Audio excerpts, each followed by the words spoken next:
Thank you. First, Mr. Riccardi, I apologize if I offended you in the last meeting. Thinking back on it, though, I do stand by my decisions that evening. First, you mentioned my speaking to the mayor and telling her that she had cut off Commissioner McVoy. The fact is that there are rules that govern our practice up here, Robert's rules. I'm sure many of you are familiar with them. And within those rules, no commissioner or the mayor is supposed to interrupt another commissioner. Part of my running for this office is for some time I have watched this commission proceed, these meetings proceed, not always mindful of those rules.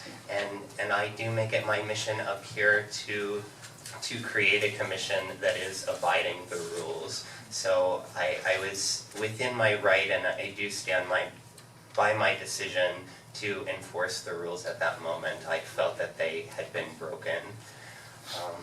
And regarding comments about the city manager, I thought that I did a pretty fair job of edifying the city manager and praising him for the things that he does well. I do recognize that I was in the minority that evening in finding some criticism. Again, looking back, I think that I delivered that criticism fairly, and again, I will reiterate that I don't think it's necessarily fair that a manager would receive a raise when city staff is not getting raises. So again, I do apologize. If you would ever like to speak to me on a personal level regarding that matter, I would hope that we could talk at that level. All of the comments that are coming in about the ITN, I completely understand why they're coming in. I listened to the ITN recordings. Just in terms of the conduct in the meetings, I have to comment to members of that meeting, did you not realize you were being recorded? Some of the things that were said were really just so shocking, and recognizing that this was going to become public information at some point, I certainly would think that I would have stated things differently. So I'm not surprised at all that people are standing up and speaking out about this, and I'm not surprised that we have a commissioner who is demanding that we have more public input on this issue. Just to clarify from earlier, someone in the audience had asked, when is this workshop scheduled? It's not scheduled. It was agreed upon that we would have the workshop, but to my knowledge, the workshop is not yet scheduled, correct? So again, I support and welcome those comments that are coming in. And Ms. Fisher, regarding your comment asking the mayor to use the gavel more often, I support that as long as it is a fair use of the gavel. I saw a lot of gavel used toward Commissioner McVoy this evening and not so much toward Commissioner Maxwell, and frankly that seemed very unfair to me. Thank you.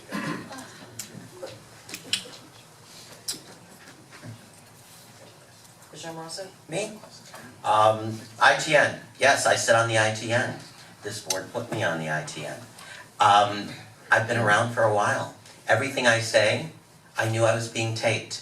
I don't say anything that I don't know what I'm saying. And I also don't hold back, like Commissioner Meyer suggested, that I may say something because it may be taken out of context or it may be all over the blog the next day. We talked about exactly what we were looking at, and we talked about the pros and cons so we could make a fair decision and bring it to the people in the commission. So if anybody looks at tape 1 and then pops it into tape 5 like it's been in the paper lately, then it doesn't actually come out the right way. Like the 8 to 12, I'm pretty sure I was referring to the times that the beach is open, and the beach is open now from 8 to 12. And anyone else coming in, whether it would be a Hudson Holding or anyone else, would also be open from 8 to 12. So that's pretty much what we were talking about there. Mrs. Erickson, this is the first time I've ever heard anything about the bus needs. I am the CRA liaison, and we put in a grant request to bring back some kind of trolley system. So we are working on that, but our thoughts were if we were to get the trolley, that we would reach out to the neighborhoods to find out what the best need and best routes would be. So I'm happy that you've come to us with this. The buses, unfortunately, we don't govern the buses. Commissioner John Zerdy was actually reaching out to the bus systems and trying to get a bus to the beach, because those were taken away when the beach went under construction. So I'll give you a call and talk to you a little bit more, and hopefully we'll get that grant. If we don't get that grant, then we'll continue to look at other options. But we are looking aggressively at bringing some kind of trolley system. Glad to hear it. Thank you. Commissioner McGoy? Yes. I think to address Ms. Erickson first, I too have heard in the past concerns about public transportation in this community, and that it's difficult. And as someone that has a degree of a commitment to trying to get around other than in a personal car, I'm aware of the difficulties, and certainly regret that your attempt at biking had pretty serious consequences. I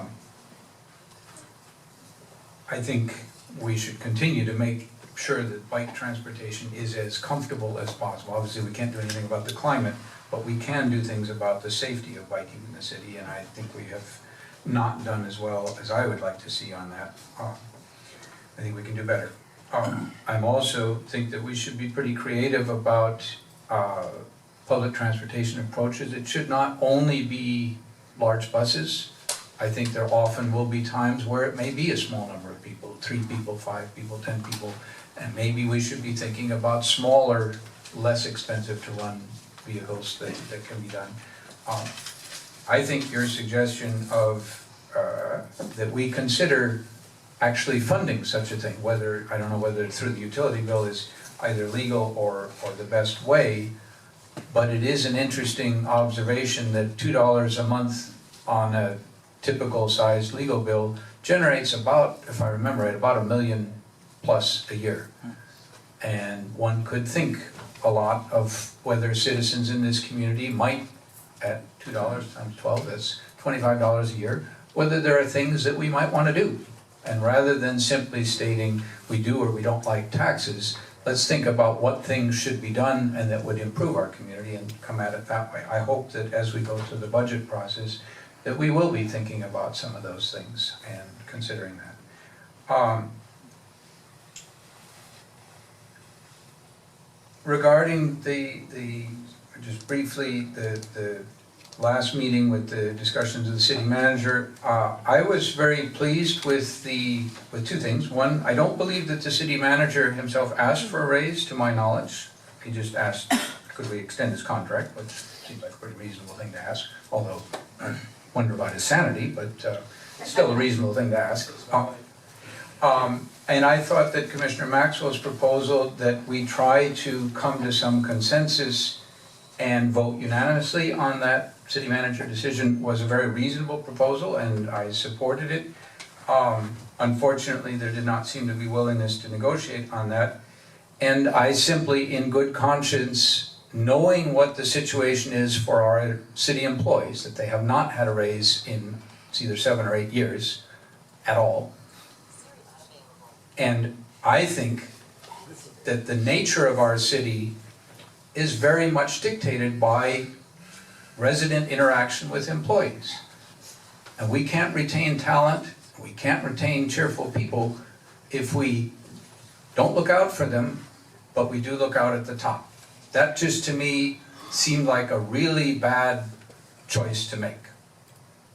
And that's why I would have welcomed Commissioner Maxwell's suggestion that we vote unanimously, but it needed to be one that recognized the other needs. Regarding the ITN, there obviously is a lot of interest. There are some things that are quite disturbing that come out in the tapes of the ITN meetings. And I remain extremely committed, I've been committed to this for more than 10 years, that anything we do at that beach needs to be something that not just the commission or a majority on the commission thinks is a good idea, but is something that really has a wide opportunity for the public in this community that cares a lot about this beach and has for many years. There are a lot of folks that are multi-generational in this community, or people who've come back to it. The beach and the buildings at the beach have importance in their lives, and I think we went down an unfortunate path with the ITN, but at least let's bail it out at this point by making sure that there is that we don't leave a stone unturned for an opportunity for the public to weigh in as to whether they think something's a good idea. So, that's my comments. Vice Mayor? Okay, let's start with Ms. Erickson's comments about transportation, Lake Osborne area. As we met in the hall, I told you that there were some things I would share with you. I'm sorry, as we spoke in the hall, I told you there'd be some things I'd share with you publicly, and Commissioner Amoroso has already kind of alluded to that, but let me go into a little bit more detail. We did apply for a grant for a trolley. As we all know, there used to be a trolley system here in the city, and years ago, the previous commissions, for whatever reason, decided to get rid of the trolley. I'm sure they were economic, but nonetheless, they got rid of the trolley. Unfortunately, our grant request was denied for some, basically, the way the grant was presented, the application.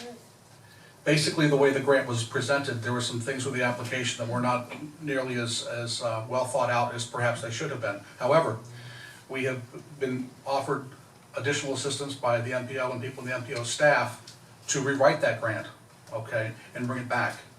So I think we'll do a little bit better next time at our attempt to get that trolley. It's really, really important. We've had to do away with a lot of things the last few years because of the economics. The trolley was, in my mind, was a travesty when it was taken away here some 7-8 years ago. So let's keep our fingers crossed that we can work together on that. And as I think was also mentioned earlier, you know, I've had conversations with members of the Palm Trans system and with members of the county commission regarding better linkage, if you will, between what we have going downtown and the beach, because as it was mentioned earlier, that was also taken away during the beach, the rebuilding of the casino building. And but we definitely need to add a component that there's something we can do. I don't know what we do along Lake Osborne. Obviously, we know those are number-driven decisions. If the need is not there, unfortunately, the agency may not go along with it, but we'll have to take a look at what that true need is and see what we can do. I'd like to ask the mayor here, you know, I'm all for folks dropping off comment cards and not being here and having you read them. But, you know, just like when folks come up and give their verbal presentation, sometimes you have to redirect them to the way they're commenting. I think that when you're reading some of these comments, and there are obviously some shots being taken to individual personalities up here, perhaps you should omit those comments. Larry McNamara's comments about, I guess he picked 3 of the 5 of us, he felt we're doing something where he didn't like. So, I don't know where he got that, but I don't know, must be the water over on Lakeside. Also, Miss Watson, I would love to have a personal conversation with you. I don't know where you got the idea that the beach is going to be cut off to the citizens. Again, I keep going back to this ITN process. I'm so frustrated that people are reading into things and conjuring up things and whipping up things for their own political and divisive purposes. I have not seen any aspect of these ITN. I couldn't tell you any aspects of the 3, was it 3 submissions we had? And for folks to get whipped into a frenzy without seeing the final product is premature. You listen, it's on tape. Quiet in the chambers, please. Quiet in the chambers, please. Please, we don't go back and forth. I've said this a number of times. Regardless of what was said on the tape, you know, if this was the end of the line of the process, then I could say, okay, let's look at that tape, but let's look at the comments. You know, I don't know what was said on the tape. I'm hearing things that make my skin crawl about what may or may not have been said in those tapes. Okay, and this is a conversation I've had with the city manager on a one-on-one basis, and I will find the facts out when it all comes out in the end. But I will tell you that we're selling ourselves short with, I think in some respects, with this IT. We're just dismissing it. Some folks are just dismissing it because there are some people that don't want anything done on that beach. And that's a fair position to take. But if that's your position, then just say, that's my position. Don't try to find fault in the work that others are trying to do to make it a viable enterprise. This beach, the 19 acres of that beach, I sat here on the rear end of a 4-to-1 vote as that was ramrodded, that casino building reconstruction was pushed through with a failed business plan, a flawed business plan, and not enough money to build it properly. And I sat here and fought and fought and fought, day after day, meeting after meeting. I pointed out in 14 different languages. It said, this business model will not work. But that fell on deaf ears. They went ahead anyway and did it. My predictions have come true. It does not break even. We are continuing to subsidize the businesses on the beach, just like we did before. We cannot, as an agency, continue to have that type of an enterprise and lose hundreds and hundreds of thousands of dollars. Because, well, I'm just saying, you know, as far as that pool is concerned, you know, I don't know what to tell you. When that pool was built back in the day, I'm sure it was the cat's meow. But a lot of things have changed in 40 or 50 years since that beach was, since that pool was built. Okay? We have so many more things to do in our world. Our populace has so many other things that they can do to amuse and entertain themselves. So many more people here in the community have their own swimming pools. So I'm sure back in the day, it was maybe, that was probably the focal point for people to go. But times have changed. Unfortunately, the cost of keeping that amenity continues to go up. And to your point, that pool was deliberately, in my humble opinion, left out of the master beach plan for development of that casino. Because if it had been included, everybody would have seen, Stevie Wonder would have seen, that it was not going to be financially, viable. But nobody wanted to listen. Everybody insisted it would pay for itself. They insisted, but it doesn't pay for itself. It is not going to pay for itself. We had to raise the parking rates before the construction even began, because the plan was set in place, and the city manager at the time came up and said, well, we're gonna have to cut lifeguards at the beach. We're gonna have to cut back the hours. We're gonna have to do this, we're gonna have to do that. I said, oh no, we're not cutting back lifeguards at the beach. So we had to increase the price of parking at the beach just to try to hedge the deficit we were gonna have just to pay for the lifeguards at the beach. And that's where the pool was also running at full, open regular hours. So, while I appreciate and applaud everybody, those who have an affection for the pool and all that goes with that, we have got to start thinking a little more rationally and not so emotionally. We have a city that is bone on bone economically. There are so many things we'd like to have. We'd like to have the trolley system back, but we don't have a trolley system. We'd like to have more activities for the children, but we don't have the funding to do that. There's so many more things we'd like to do, but we can't do it. We had to lay off hundreds of people, coming on the heels of one of the greatest financial booms in the history of our country. We had millions and millions of dollars in reserves that just vanished. And we were left in 2009 with virtually nothing to work with. So I don't know why that message doesn't resonate. I don't know why some people want to continue to deny the reality of our situation. But we have got to stop lying to each other. We have to stop lying to ourselves. We have got to find a way to come a little bit closer to breaking even at the beach. We cannot pour $500,000 or $200,000 or hundreds of thousands of dollars in that beach. As far as the ITN is concerned, and I've had this conversation with the city manager, there is a footprint up there for what can be done, constructed up there along that casino building. It's my understanding that whatever the ITN proposal is, whomever gets the winning nod, if there's a winning nod to be given, it has to fall within that footprint. A footprint that was established by the previous commission when I was in the minority.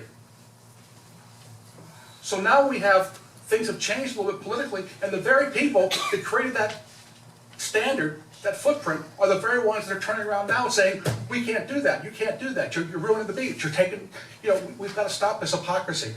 in this game playing in the politics. We have got to take care of our citizens, we've got to take care of our budget, we have to be financially healthy in the city. And that's what the attempt, in my mind's eye, for the I-10 was designed to do, is to bring us back, I'm sorry? Quiet in the chambers, please. I didn't say anything. Quiet in the chambers, please. We're not engaging back and forth, Vice Mayor. I've told you this Okay. repeatedly. Then I guess I'm finished. No, you can I'm finished, not thank go you. back and forth with the, I'm done, thank you. everyone gets a chance to go first before they get a second chance. So I'm gonna go next and give my follow-up questions to it. It's funny, I was writing down things for different people's comments, and it all focused on the same thing, over and over again. Each issue, when you ask me, well, why don't I bang my gavel more, Ms. Fisher, or why don't I come down on this one? Everybody, one of the issues is free speech. Free speech is really good if it agrees with what you think. Free speech is really good if it agrees with what you think, okay? Banging the gavel is really good to quiet down that person that you don't like because they're doing something. But what happens when that person does, and the other person bangs? What I'm saying is, I think I've been extremely fair. We've had former mayors that threw people out when they whispered to one another. So, I try to be fair because I see people on every side of the issue talking back and forth and having and mumbling and doing whatever, but I'm trying to be extremely fair because I know that you're passionate and heated about the different things. But this is a room for business. We've sat here and gone back and forth on a lot of issues and personalities and everything else. We have business to conduct here in this meeting, a lot of business this evening. And this little stuff back and forth that I seem to be doing now, every week it feels like, is really wasteful spending of our time.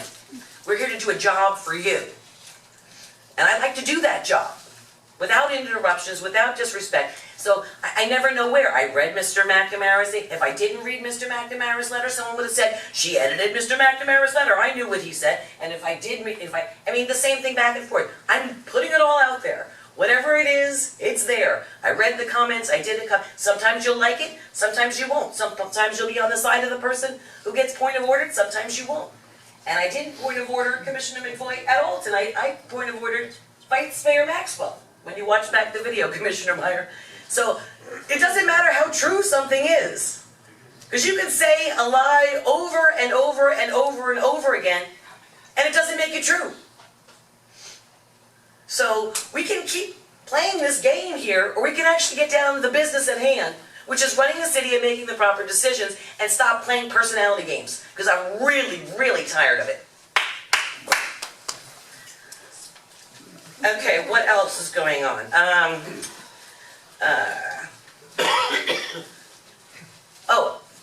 And to conclude with the ITN process. I haven't been a part of any, as the Vice Mayor said, I've intentionally, when I hear code of silence, I'm done. Okay? People are speculating and making assumptions and writing articles about this, that, this, whatever. Like I said, I made the comment before about mayor's pick on ITN. The truth of that is mayor's pick. I appointed someone to the Finance Advisory Board 3 years ago. I didn't know them then, and I never saw them again. But somehow, the mayor's pick on ITN, is it the mayor's pick? Or the mayor's pick on the ITN? Did I pick that person to be on? This is the kind of stuff that's going on here. So if you wonder why people are all in uproar, tell the truth. Okay? Tell the stinking truth. And not be insinuating this or insinuating that. Because real people, and I defended that with the McNamara's when that whole hooey stuff was going on, whatever it may be. These are real people with real jobs. And when you tell things without using the facts in them, people get hurt. People get fired from jobs. People lose their business. People lose accounts where they pay employees payrolls and have to fire employees to make up for the things that happen in their private lives and their businesses because of these untruths. And if I seem passionate about it, it's because it's happened to me already. So I'd like to nip this in the bud. If anybody should be pissed off about it, it should be me. So let's all talk about being fair here and being respectful. Okay? And remembering that people have lives and children and families and reputations and everything else in the mix, and look at the facts.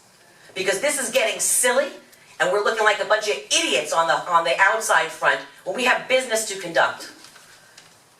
And I'm done. We're going to take a break for 10 minutes.